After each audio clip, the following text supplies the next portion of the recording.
Welcome to Outbreak Brief, the podcast that takes you inside the world's most dangerous infections. And today we are looking at something truly ancient. Yeah, exactly. Right. Today we are tracking down an ancient, shape-shifting parasite that has, honestly, killed millions. Huh? And it actually fundamentally altered the human genome, which is wild to think about. It just continues to outsmart modern medicine at, every turn. Right. It really does. To do this, we are taking a deep dive into a massive stack of sources.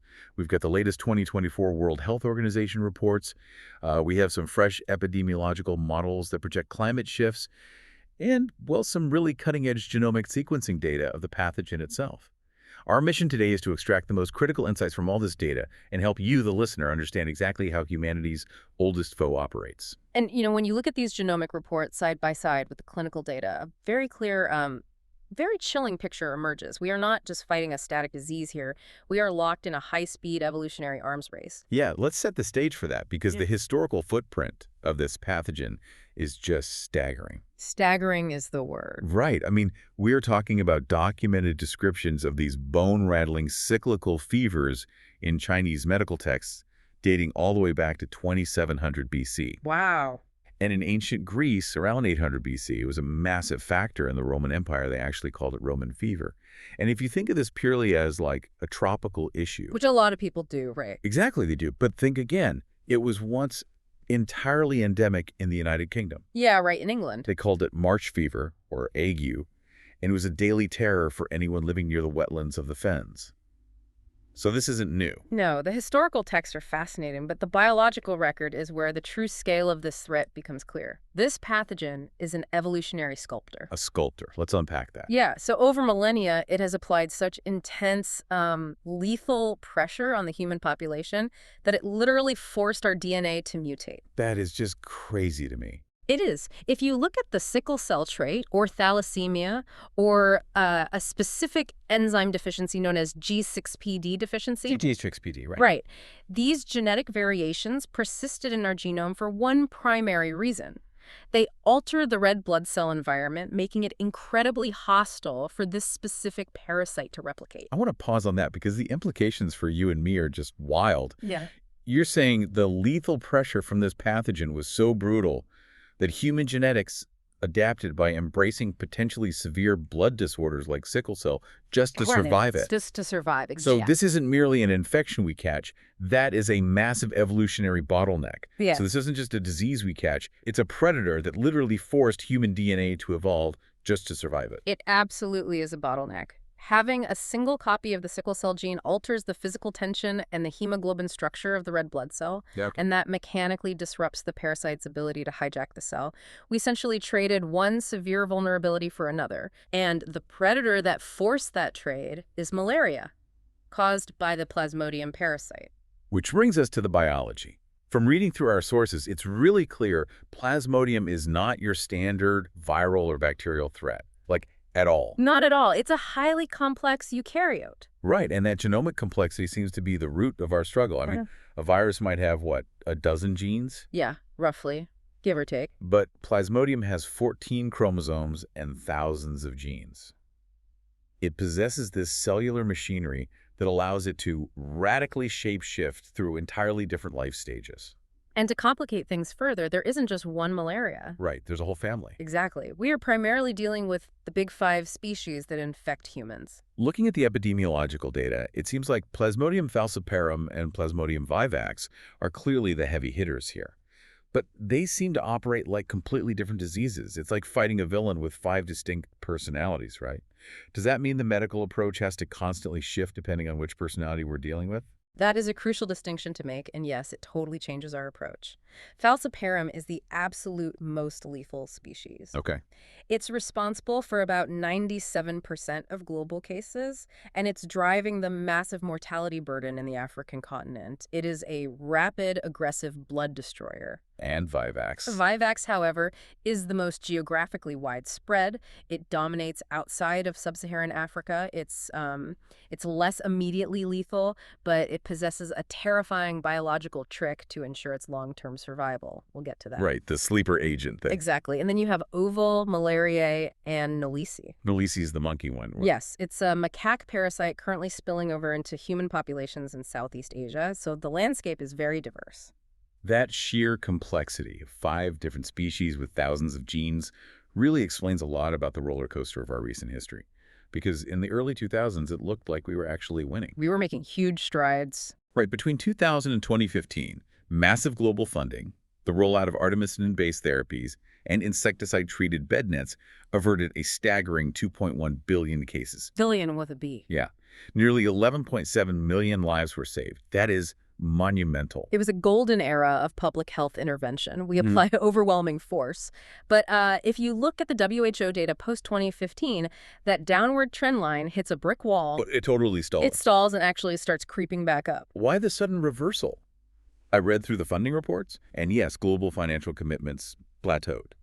But if we had this thing on the ropes and prevented billions of cases, how did we lose our grip? Did the parasite get smarter, or did we just get complacent? It's really a dual failure. Okay. When funding stalled, our interventions became patchy. And when you apply patchy pressure to a pathogen with this much genetic elasticity, you don't eradicate it, you train it. Oh, wow. We trained it to survive. Exactly. So now we are seeing exploding drug resistance, mosquito insecticide resistance, and shifting climates expanding the transmission zones. To understand how it's outmaneuvering us, we really need to look at its infiltration tactics.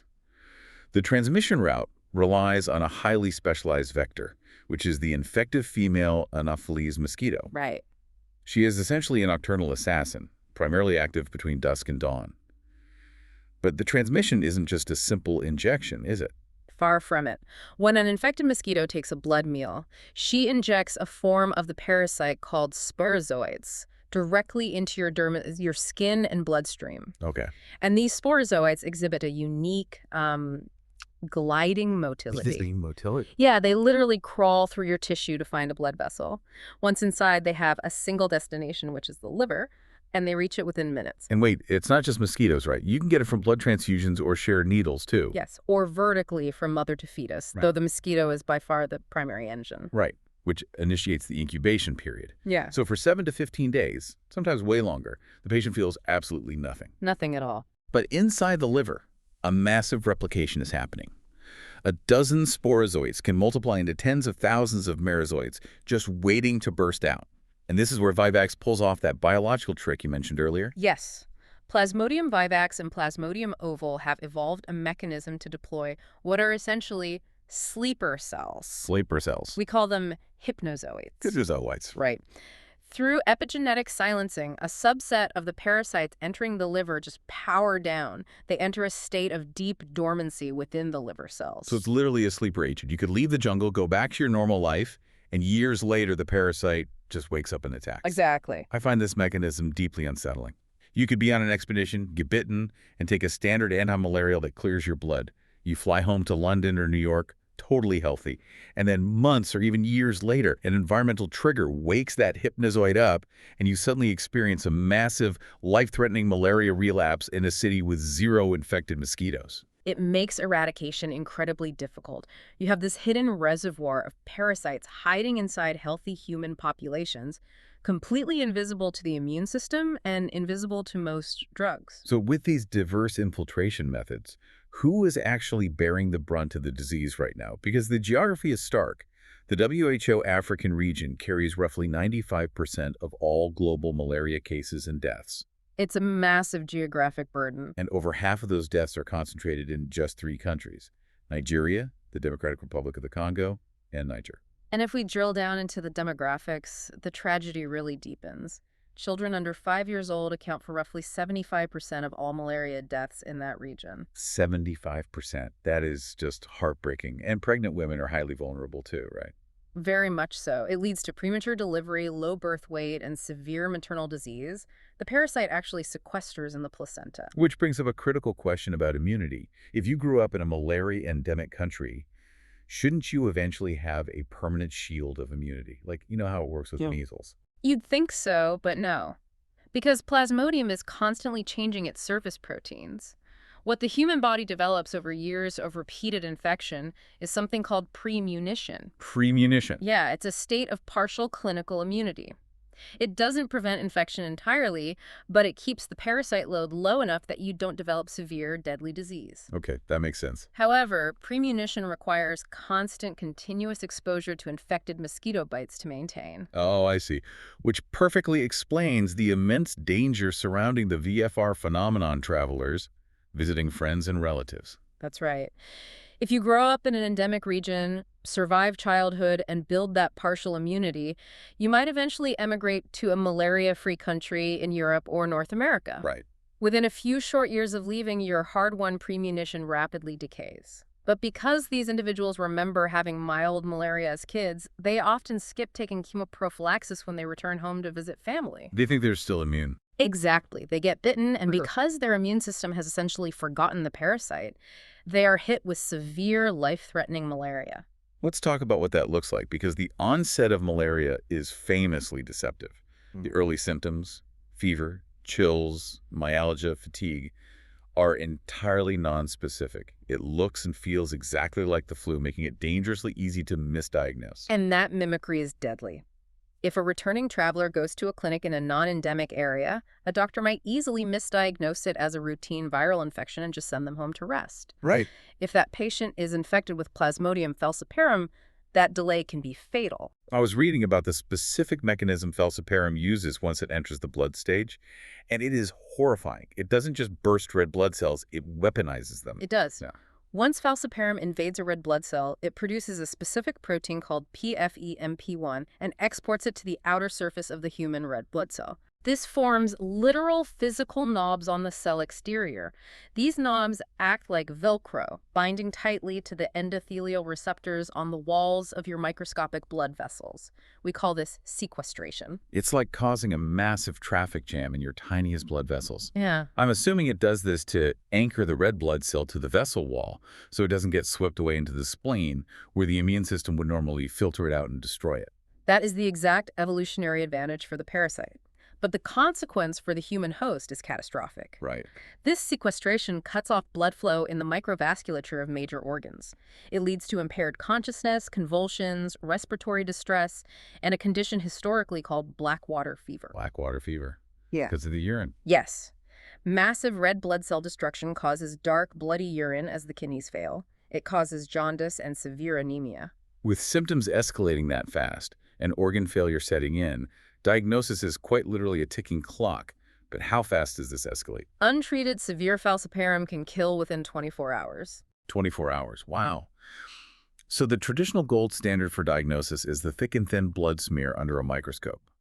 But globally, a lot of remote clinics rely on rapid diagnostic tests, or RDTs. Yeah. They look like little plastic pregnancy tests, right? They do, and they were a complete game changer for field medicine. Most of these rapid tests are designed to detect a specific antigen produced by falciparum known as HRP2. Okay. But here is where we see evolution happening in real time. By relying so heavily on these RDTs, we inadvertently created a massive evolutionary pressure. Let me make sure I understand the mechanism here. We blanketed these regions with tests looking for the HRP2 protein. If a parasite had that protein got detected, the patient got treated, and that parasite died. Correct. But Plasmodium has a high mutation rate. Randomly, some parasites had a genetic deletion. They simply didn't produce the HRP2 or HRP3 protein. Oh, no. Right? When those specific parasites infected a patient, the rapid test showed a false negative. The patient was sent home untreated, the parasite survived, and it was transmitted to the next person. So we literally selected for the stealth variant. Exactly. Today, in places like Brazil, Peru, and Eritrea, these mutated stealth parasites have become the dominant strain. They completely evade our standard rapid tests. That is deeply alarming. So, assuming we navigate around that and actually get an accurate diagnosis, what is our current pharmacological arsenal? For uncomplicated malaria, the frontline defense is artemisinin-based combination therapies, or ACTs, like Reamet. Okay. If the patient has progressed to severe malaria and cannot take oral medication, the global standard is intravenous artesunate or IV quinine. That rapidly clears parasites from the blood. But wait, IV artesunate only clears the blood stage. What about those Vivax hypnozoites hiding quietly in the liver? To clear the liver and achieve a radical cure, we use a different class of drugs, primaquine, or the newer single-dose tafenoquine. But wait, I heard those liver drugs can actually be deadly if you have a certain genetic trait. Yes. This goes back to a biological paradox we touched on at the very beginning of the deep dive. The G6PD deficiency. The genetic trait that evolved to make the red blood cells hostile to the parasite. Precisely. If you give primaquine or tafenoquine to a patient with severe G6PD deficiency, the drug causes massive oxidative stress in their red blood cells. The cells cannot handle it, and they literally rupture en masse. Oh my God. Yeah, a condition called severe hemolysis. So the exact genetic mutation that evolved to protect humans from malaria can cause life-threatening blood cell destruction if the patient is given these drugs without being tested first. It's an incredible medical tightrope, which is why preventing infection in the first place is the ultimate goal. And for decades, a malaria vaccine was like the holy grail. But now the WHO has actually recommended two, the RTS SS001 and the R21 Matrix M vaccines. This is a monumental breakthrough for immunology. These are given to children in Africa, and they target the pre-erythrocytic stage, specifically the circumsporozoite protein on the surface of the parasite right after the mosquito injects it. So it's like stopping the invasion on the beach before it gets inlet into the blood. Exactly. But when combined with seasonal chemoprophylaxis, they're about 75% effective. But 75% isn't 100%. Why can't we make a perfect vaccine? Well, it goes back to the pathogen's genomic complexity. The parasite essentially sheds its coat to evade those antibodies. The current vaccines are an incredible beachhead defense, but they require 4 doses to maintain antibody titers. 4 doses is a lot for remote areas. It is, and that efficacy still wanes over time. To get closer to 100%, we desperately need future vaccines that target multiple stages of the parasite's life cycle simultaneously. In the meantime, individual prevention remains our best shield. For you, the traveler, that means EPA-registered insect repellents like DET, treating clothing with permethrin, and most importantly, chemoprophylaxis. Right. Taking preventive antimalarial pills like atovaquone or proguanil, doxycycline, or mefloquine. And the specific drug choice is entirely dictated by the local resistance patterns of your destination, the length of your trip, and pregnancy status. At a broader public health level, vector control is our foundation.